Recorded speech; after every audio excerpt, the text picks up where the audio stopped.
Welcome to another episode of Echo's tier list arrangement. In this 15th season, it will surprise you that some Echo changed their tier dramatically. Like usual, I tried to climb the rank to Magic Awakened to feel the pain before doing this video. You can watch the gameplay of the last match after the tiering. Now here are the rules you should remember well before we get started.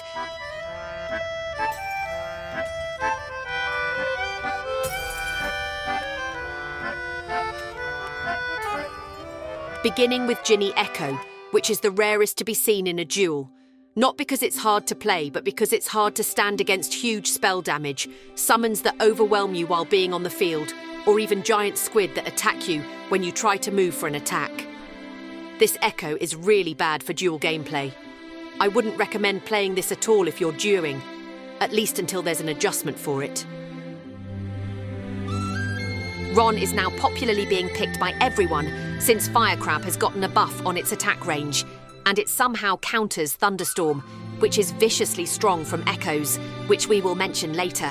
This Echo will get a AA tier on both sides. I consider it really nice for newbie players too. McGonagall is still the meta of the spellcaster side. It's easy to play and build a deck, which can be an outstanding way of playing every match. This Echo is also my priority choice for banning too. So, S tier for duoing and A for solo really suited her. Voldemort is my number one on the banning slot because it's an assured guarantee of being a whale that has a high level of Azkaban. Not just that it's getting buffed this season, but how it can dominate one player in a short time of duoing is a serious treat. However, in solo, I am still not impressed that much since there is no other player helping you input the damage. So I will give a B tier on solo and an S tier on duo. Dumbledore is not bad, but not that good when you need to spend time building up strength. It's sure this Echo's still strong in solo, but not in duo since it's much faster gameplay and there's a danger of being targeted. While since Echo needs luck to begin with, some situations may lead to his fatal loss.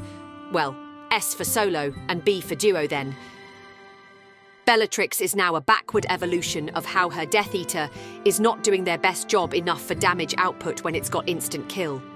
You will find Bellatrix is getting Fallen Gauge harder than before, mostly because of Firecrab and spells that can defeat Death Eaters in one shot. So, I will give her both B tiers in this season. Luna, the balance Echo, is a bit so-so for me, not strong and not weak.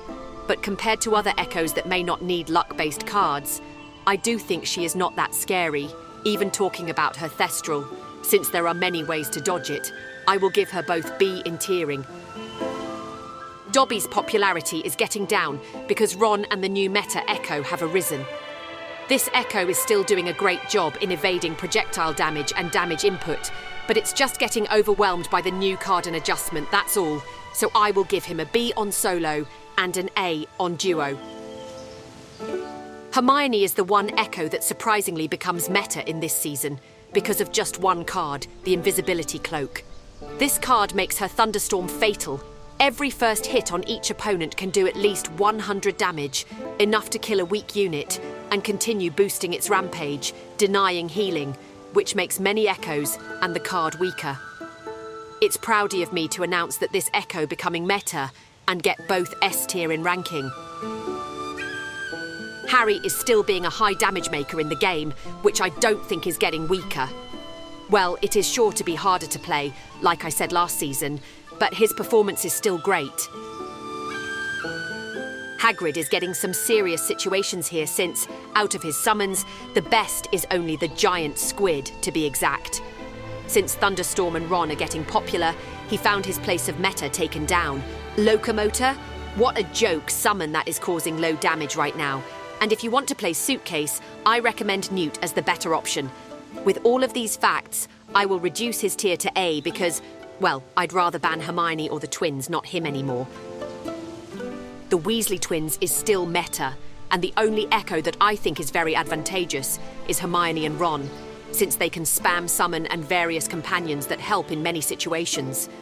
Honestly, I always ban twins before Hagrid and Newt if I do have Hermione or Ron in the pick slot. Newt is my new choice for playing. I can't deny that I hate Suitcase players so much, but since sometimes you can't win them easily, joining them is a better option. I may join the dark side, but this Echo is not that scary like it is now. Playable, but not intimidating. I still give him both S tiers because he is the greatest summoner Echo compared to others. Snape is always my favourite to have as a teammate. His damage can slap high health units while I'm slaying weaklings with Thunderstorm. And the Crystal Ball is really insane on damage dealing, so I will personally place this Echo for both A. Neville is now becoming the Dark Lord himself. Many players often play this with the Death Eater and Avada spell.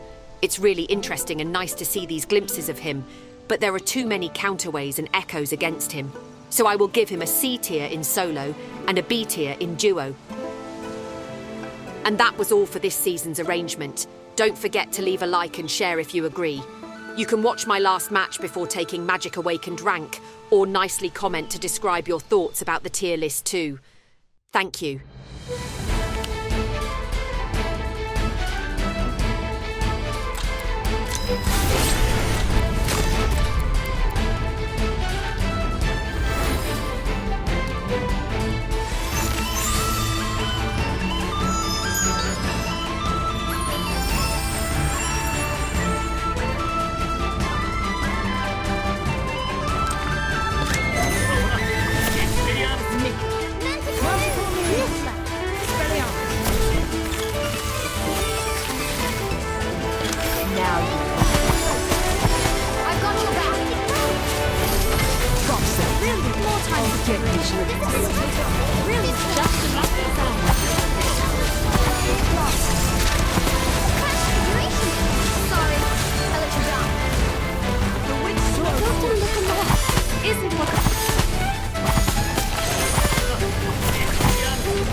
I'll take it. Leave it to me.